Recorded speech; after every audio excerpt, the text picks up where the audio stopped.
இனிய காலை வணக்கம். மகதிஷ்டியின் தினம்பொரு யோகா.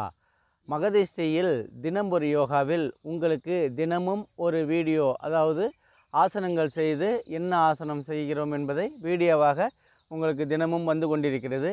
அந்த யோகாசனத்தை நீங்கள் அனைவரும் பார்த்து பலனடையுமாறு கேட்டுக்கொள்கிறோம். இதற்கு முக்கியமான விஷயம் என்னவென்றால், உடல் ஆரோக்கியம்தான் நமக்கு காரணம். இந்த உடல் ஆரோக்கியமாக வச்சுக்கணுன்னு யார் யார் நினைக்கிறாங்களோ அவங்களாம் வந்து இந்த மகதிஷ்டி தினம்பொரு யோகான்னு டைப் அடித்து நீங்கள் சப்ஸ்கிரைப் பண்ணிங்க. சப்ஸ்கிரைப் பண்ணாதவங்க மட்டும் பண்ணுங்கள், பண்ணினவங்க திரும்பி செய்யக்கூடாது. அப்படி இருக்கக்குள்ள நீங்கள் ஆசனங்களை நீங்கள் பார்க்குறீங்களா அப்படிங்கிறது எங்களுக்கு எப்படி தெரியும்?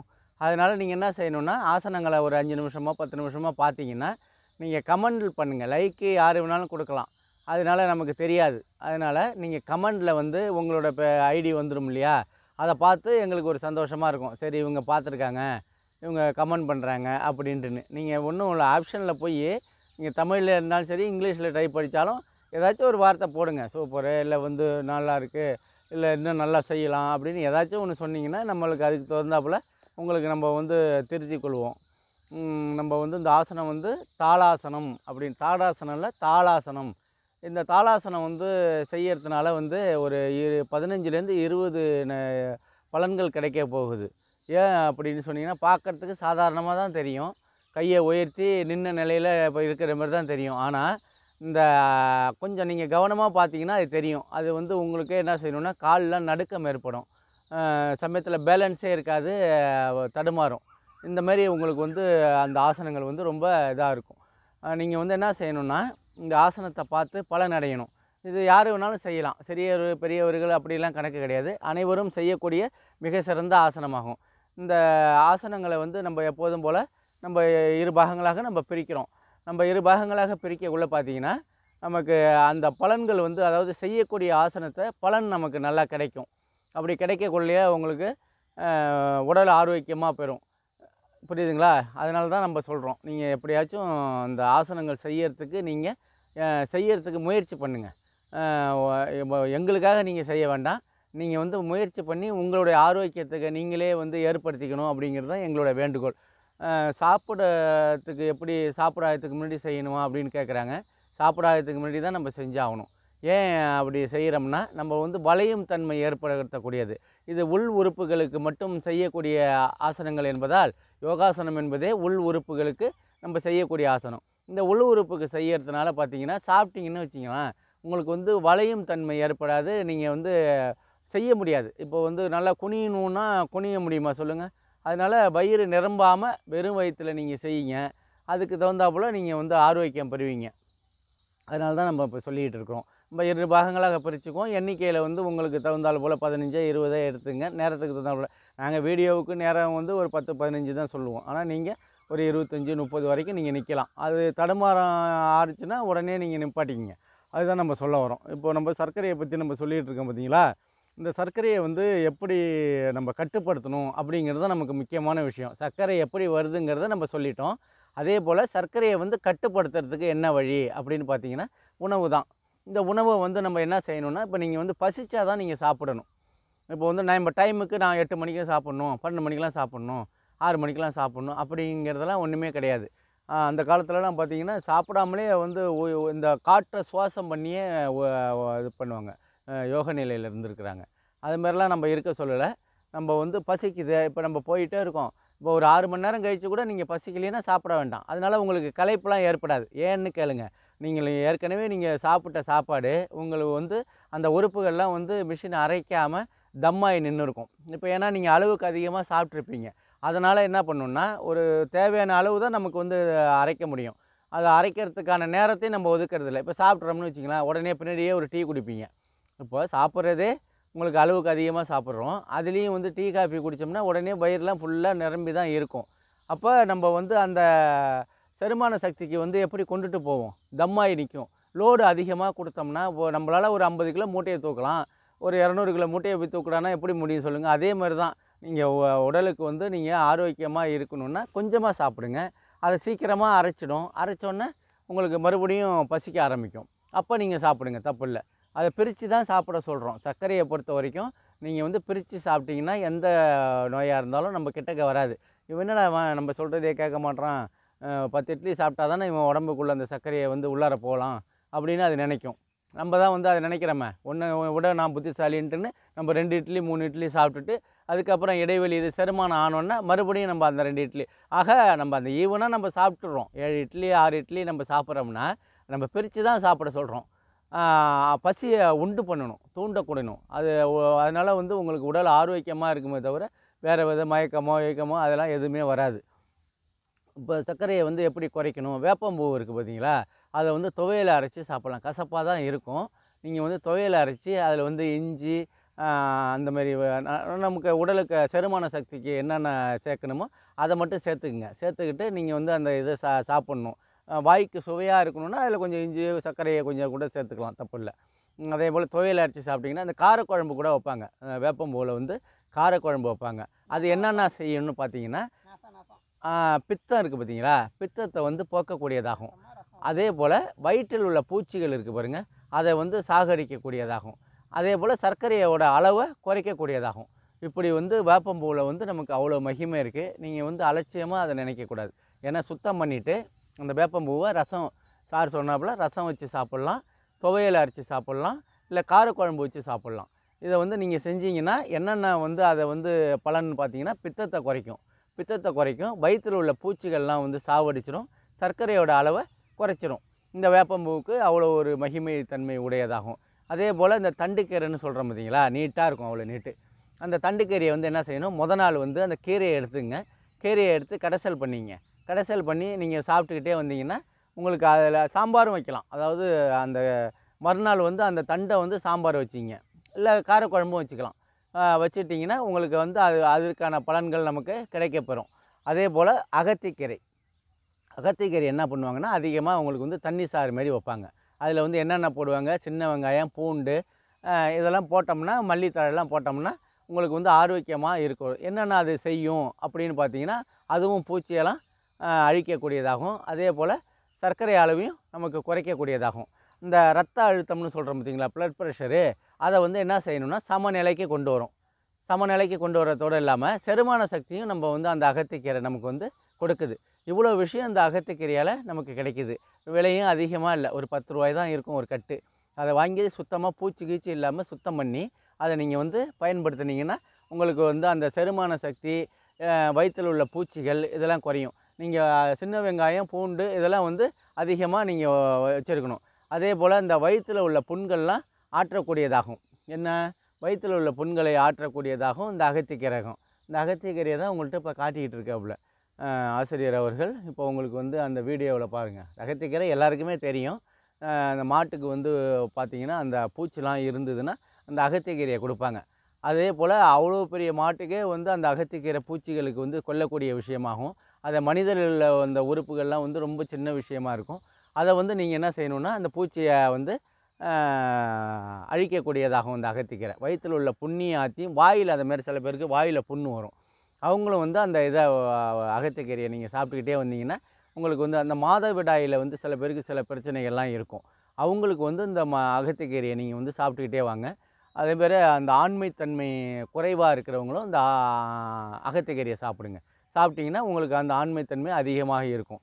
அதே போல் களைப்புகள்லாம் யாருக்காச்சும் அதிகமாக இருக்கும். களைப்பு, வெளியில் போயிட்டு வந்தாங்கன்னா அப்பா அப்படின்ட்டு உட்காருவாங்க. அவங்களுக்கு வந்து என்ன காரணம்னா, அவங்களுக்கும் இந்த அகத்திக்கீரையை வந்து நீங்கள் சாப்பிட்டுக்கிட்டே வாங்க. சாப்பிட்டு வந்தீங்கன்னா உங்களுக்கு வந்து நல்லாயிருக்கும். சாப்பிட்டுங்க. அதே போல் பொன்னாங்கண்ணி கீரைன்னு சொல்லுவோம். நீங்கள் போய் கடையில் கேட்டிங்கன்னா நம்ம அந்த இதுலேயே கூடையில் வச்சுக்கிட்டு இந்த லேடிஸ்லாம் விற்பாங்க. பொன்னாங்கண்ணி கீரை மார்க்கெட்டுக்கு போனாலும் உங்களுக்கு கிடைக்கும். அது என்ன செய்யணும், இந்த வெப்பத்தை வந்து இப்போ வெயில் காலம் இல்லையா, இந்த வெப்பத்தை வந்து தவிர்க்கக்கூடிய நமக்கு ஒரு சிறந்த ஆசனமாகும். அதே போல் கண்களுக்கு வந்து குளிர்ச்சி ஊட்டக்கூடியது. இப்போ நல்லெண்ணெய் தேய்ச்சிக்கிறோம், கண்களுக்கு வந்து குளிர்ச்சியாக இருக்கும். அதே போல் இந்த பொன்னாங்கண்ணி கீரை வந்து என்ன அப்படின்னா, ஹீட்டை வந்து உடம்புல உள்ள சூடுகளை வந்து தவிர்க்கக்கூடிய அதாவது தடுக்கக்கூடியதாகவும், கண்களுக்கு வந்து குளிர்ச்சிக்கூடியதாகும். இப்படி வந்து நமக்கு அந்த பார்வை கோளாறு சரி செய்யக்கூடியதாகும். பார்வை வந்து உங்களுக்கு குறைபாடாக இருக்கா, அதை வந்து நீங்கள் இந்த பொன்னாங்கண்ணி கீரையை தொடர்ந்து சாப்பிட்டுட்டு வாங்க. அதே போல் ரத்தம் வந்து உங்களுக்கு வந்து அதிகரிக்கக்கூடியதாகும். இவ்வளோ விஷயம் இந்த பொன்னாங்கண்ணி கீரையில் பார்க்குறதுக்கு உங்களுக்கு எளிமையாக தெரியும். ஆனால் அதிகமான பலன்களை கொடுக்கக்கூடியதாகும். இந்த அகத்திக்கீரை, இந்த பொன்னாங்கண்ணி கீரைலாம் இதை வந்து நம்ம வந்து பயன்படுத்தணும். இதை வந்து சும்மா ஒரு நாளைக்கு சாப்பிட்டுட்டு விட்டுறக்கூடாது. நீங்கள் எப்போ போனாலுமே உங்களுக்கு அந்த மனநிலை வந்து வரணும். நம்ம சாப்பிடணும், இதை சாப்பிட்டோம்னா நமக்கு இந்தந்த விஷயங்கள் நமக்கு கிடைக்கும் அப்படின்லாம் உங்களுக்கு எப்படி தெரியும்? எனக்கு தெரியாத அப்படின்னு சொன்னீங்கன்னா, உடனே நீங்கள் தெரியப்படுத்தக்கூடிய விஷயந்தான் மகதீஷ்டி தினம்பொரி யோகா. உங்களுக்கு வந்து யோகா மட்டும் சொல்லிக் கொடுக்கல, உங்களுக்கு வந்து உடலில் உள்ள சர்க்கரையை வந்து அளவை வந்து குறைக்கக்கூடிய என்னென்ன வழியோ அவ்வளோ வழியும் உங்களுக்கு நாங்கள் சொல்லி கொடுத்துட்ருக்கோம். அதை பார்த்து பலனடையுமாறு கேட்டுக்கொள்கிறோம். இப்போது நம்ம தாளாசனம் செய்வது எப்படி என்பதை நம்ம முதல் சுற்றுக்கு போகிறோம். அதுக்கு முன்னாடி பயிற்சி பண்ண போகிறோம். இந்த பயிற்சி பண்ணுறதை தான் நீங்கள் கவனமாக பார்க்கணும். ஏன்னா இந்த மாதிரி பயிற்சி பண்ணினா தான் உங்களுக்கு அந்த ஆசனத்திலே நிற்கலாம். இப்போ வந்து நம்ம எழுந்திங்க, எழுந்திட்டு கால்கள் தான் உங்களுக்கு வந்து கால்களும் கைகளுக்கும் தான் உங்களுக்கு வேலை. அப்படிங்கக்குள்ள கால்களுக்கு பாருங்க, காலை கொதிக்கால் அந்த அந்த நுனிக்காலில் வந்து நின்றுங்க. நின்றுட்டு அப்படியே நடங்க. இதுமாரி நடந்தீங்கன்னா உங்களுக்கு வந்து நிற்கிறதுக்கு உங்களுக்கு சௌகரியமாக இருக்கும். எனக்கு இது மேடு பள்ளமாக இல்லை, அதனால தான் கொஞ்சம் தடுமாறுது.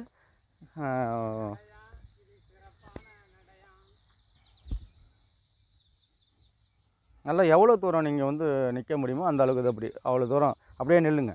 அதுமாதிரி நின்னீங்கன்னா உங்களுக்கு வந்து இதாக இருக்கும். இப்படி நேசாக இப்படி ஆக்ஷன் கொடுத்தீங்கன்னா கூட உங்களுக்கு செய்யறதுக்கு ஈஸியாக இருக்கும்.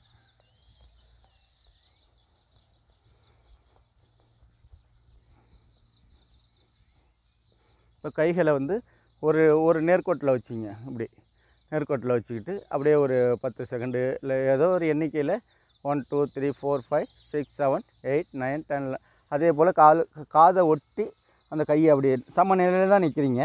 அப்படி நில்லுங்க. நின்னீங்கன்னா உங்களுக்கு வந்து அந்த ஆசனம் செய்கிறதுக்கு மிகவும் எளிமையாக இருக்கும். இதுவும் ஒரு 10 எண்ணிக்கை.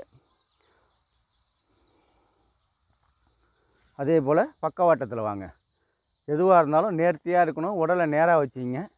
செய்கிறதுக்கு மிகவும் எளிமையாக இருக்கும். கைகளை இப்படி வச்சுட்டு கண்களை மூடிங்க. அப்படியே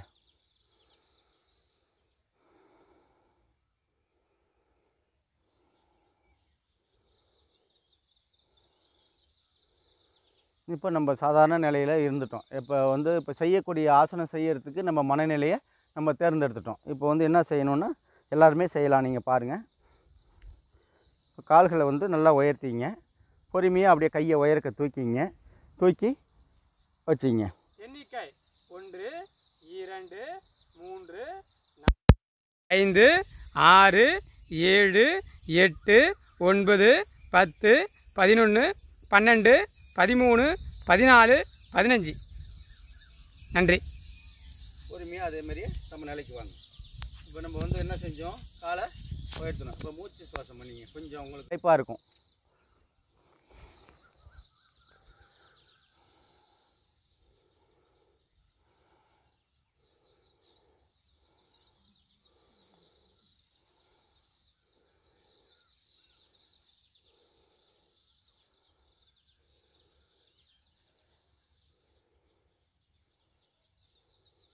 இப்போது இந்த ரத்த அழுத்தம்னு சொல்கிறோம் பார்த்தீங்களா, அதிகமான பேருக்கு நமக்கு வந்து இருக்குது. என்ன காரணம்னா ஸ்ட்ரெஸ் ஆகிறது தான். கோபங்கிறது நமக்கு உடலில் இருக்குது. அந்த கோபங்கிறது ஒரு பகுதி தான். அந்த ஒரு பகுதியை மட்டுமே நீங்கள் அதிகப்படுத்துகிறீங்க. ஏன்னா உங்களுக்கு வந்து மேலே இருக்கிற அதிகாரியாக இருந்தாலும் சரி, பள்ளிக்கூடத்தில் படிக்கிற மாணவர்களாக ஆசிரியர்களாக இருந்தாலும் சரி, வீட்டில் உள்ளவங்க பெரியவங்களாக இருந்தாலும் சரி, இப்போ வந்து கோபப்படுற மாரி ஒரு சில விஷயங்கள் நடக்கும். நம்ம தப்பு பண்ணால் தான் அவங்க கோபப்படுவாங்க. நம்ம ஏன் தப்பு பண்ணணும்? இப்போது கணக்கு தப்பாக போட்டால் தானே அழியிறப்பர் தேவை. சரியாதுங்களா? அதே போல் கோபம்னு ஒன்று வந்தால் தானே நமக்கு வந்து அந்த ப்ரெஷருங்கிறது வரப்போகுது. அதனால் கோவப்படாதீங்க. எந்த ஒரு விஷயத்துக்கும் நீங்கள் கோவப்படாதீங்க. நம்மளை சில பேர் என்ன செய்வாங்கன்னா நோஸ் கட் பண்ணி பார்ப்பாங்க. அப்போ அந்த நேரத்தில் வந்து நீங்கள் என்ன செய்யணுன்னா, ஒரு டம்ளர் தண்ணி எடுத்து குடிங்க. அவங்களுக்கு தெரியாமலே குடிங்க. குடிச்சிட்டு சிரிச்சிங்கன்னு வச்சிங்களேன், அவங்களுக்கு வந்து என்னடா இவன்ட்ட எது சொன்னாலுமே ஒன்றும் நடக்காது போல இருக்கு, அதனால் நம்ம வந்து ஓடிடுவோம் அப்படின்ட்டுன்னு அந்த மனநிலைக்கு வந்துடுவாங்க. நீங்கள் மனசுக்குள்ளார நீங்கள் வச்சிங்க அந்த வைராக்கியத்தை. ஆனால் அதை வெளிக்காட்டிக்காமல் சிரிச்சுக்கிட்டே இருங்க. அவங்களுக்கு வந்து அவங்க மேலே கோபம் வராது. ஏன்னா கோவப்படுத்தினாலும் இவன் கோவப்பட மாட்டான் அப்படின்னு. அதில் வந்து நம்ம நிறைய சாதிக்கலாம். நிறைய விஷயங்களை வந்து கோபம் இல்லாமல் இருந்ததுன்னா நம்ம சாதிக்கலாம். அதுதான் நம்ம சொல்ல வரோம். அதனால் கோபப்பட வேண்டிய நேரத்தில் கோவப்படணும். அதுக்காக நீங்கள் சுத்தமாக வந்து அதுமாரிலாம் இருக்கணும்லாம் கிடையாது. அதாவது ஒருத்தவங்க தப்பு பண்ணுறாங்கன்னா அவங்கள வந்து சுட்டி காட்டுறதுக்கு நம்ம எந்த விதமான தயக்கமும் நம்ம ஏற்படாமல் செய்யலாம். அவங்கள வந்து திருத்துறதுக்கான வழிமுறைகளும் செய்யலாம். அது வேறு. ஆனால் அதே சமயத்தில் நம்மளோட உடல் ஆரோக்கியம் கெடுற மாரி ஒரு சில பேர் நமக்குள்ள வந்து மன அழுத்தம் ஏற்படுற அளவுக்கு நம்ம செய்யக்குள்ள நம்ம வந்து அதை தடுக்கணும். அதுக்கு தான் என்ன செய்யணும்னா, இந்த கடுகுன்னு இருக்குது பார்த்தீங்களா, இந்த கடுகை உணவில் வந்து நீங்கள் அதிகமாக சேர்த்துக்கக்கூடாது. சேர்த்துக்காமல் இருந்தீங்கன்னா இந்த வந்து ரத்த அழுத்தம் வந்து குறையிறதுக்கு அது விஞ்ஞானிகள்லாம் சொல்லியிருக்கிறாங்க இதை. அதனால தான் சொல்கிறேன், கடுகை வந்து அளவுக்கு அதிகமாக பயன்படுத்தாதீங்க. எல்லாத்துலேயுமே போட்டு கடுகை போட்டு தாளித்து அதை வந்து இது பண்ண வேண்டாம், சரிங்களா?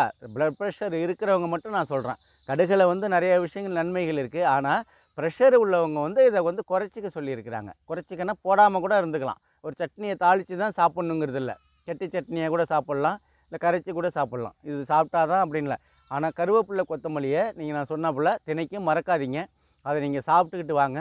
துவையலாக சாப்பிட்லாம். உறுப்புக்கு எப்படியாச்சும் உள்ளார தள்ளி விட்ருங்க. அதை வந்து நீங்கள் செஞ்சீங்கன்னா உங்களுக்கு வந்து எளிமையாக இருக்கும். இப்போ வந்து என்ன செய்யணும், இப்போ வச்சுருக்கீங்களா, அப்படியே எழுந்திரிங்க, அப்படியே உட்காருங்க, அப்படியே எழுந்திரிங்க. இந்தமாரி எத்தனை நடை வேணாலும் நீங்கள் உட்காந்து எழுந்திச்சிங்கன்னா உங்கள் உறுப்பு வந்து சரியாக இருக்குதுன்னு அர்த்தம். உடலை நீங்கள் ஆரோக்கியமாக வச்சுருக்கீங்கன்னு அர்த்தம். அதை தான் நம்ம வந்து சொல்ல வரோம். இப்போ நம்ம சொல்லக்கூடிய ஆசனங்கள்லாம் உங்களுக்கு மிகவும் எளிமையாக இருக்கும், உடல் ஆரோக்கியமாகவும் இருக்கும். இதை நீங்கள் பார்த்து பலனடையணும்னா நீங்கள் வந்து அதிக நேரம் வந்து இதுக்காக செலவு பண்ணணும். ஒரு சினிமாவை பார்க்க போகிறீங்க, நல்லா இருக்கா நல்லா இல்லையா 3 மணி நேரம் பார்க்குறீங்கள, இந்த வீடியோ தினைக்கும் வருது உங்களுக்கு. உடல் ஆரோக்கியத்துக்குமான விஷயங்கள், உடலில் என்ன சாப்பிடணும், என்ன குடிக்கணும், இப்படின்னு நிறைய விஷயங்கள் உங்களுக்கு சொல்லிக் கொடுக்கக்குள்ள நீங்கள் என்ன செய்யணும், இந்த மகதேஷ்டிய தினம் ஒரு யோகாவை தத்தெடுத்துங்க. இதை வந்து யாருமே இந்த அளவுக்கு உங்களுக்கு வந்து தினமும் ஒரு யோகா சொல்லி கொடுக்குறதும் கிடையாது. இது கிடையாது. ஏதாச்சும் ஒரு வீடியோ போடுவாங்க, நிறைய பேர் நிறைய வீடியோ போடுவாங்க யோகாவில். ஆனால் கருத்துள்ள நிகழ்ச்சி உங்களுக்கு வந்து சொல்லி கொடுத்து யோகாவை எளிமைப்படுத்தி இதை எப்படி செய்யணுங்கிறத இந்த அளவுக்கு நம்ம சொல்கிறோம். இப்போ மறுபடியும் நம்ம பயிற்சிக்கு போவோம்.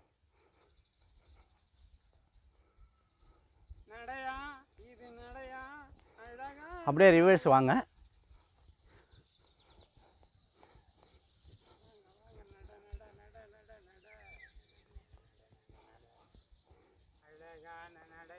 இப்போ போன நடை இந்த நீட்டில் செஞ்சோம், இப்போ இந்த நீட்டில் செய்கிறோம். செய்யக்குள்ள உங்களுக்கு நல்லா தெரியும். நல்லா பாருங்கள் கால்களை. இப்போது அப்படி வச்சுட்டோம். ஒயருக்கு வச்சுக்கிட்டு எண்ணிக்கைக்கு வாங்க. 1 3 4 5 6 7 8 9 10 11 12 13 14 15. நன்றி ஜேகே ஐயா. சரிமையா இப்போ நம்ம எல்லாமே ஈஸியாக தானே செஞ்சோம். இதில் என்ன கஷ்டம் இருக்குது சொல்லுங்கள் பார்ப்போம். இது என்ன செய்யணும், பயிற்சி வேணும், டெய்லி செய்யணும்.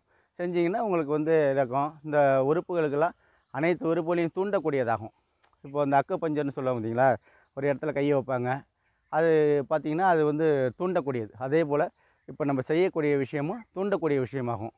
இப்போ மூச்சு சுவாசம் பண்ணிவிட்டு நம்ம பலனை சொல்கிறோம், பார்த்து தெரிஞ்சிங்க.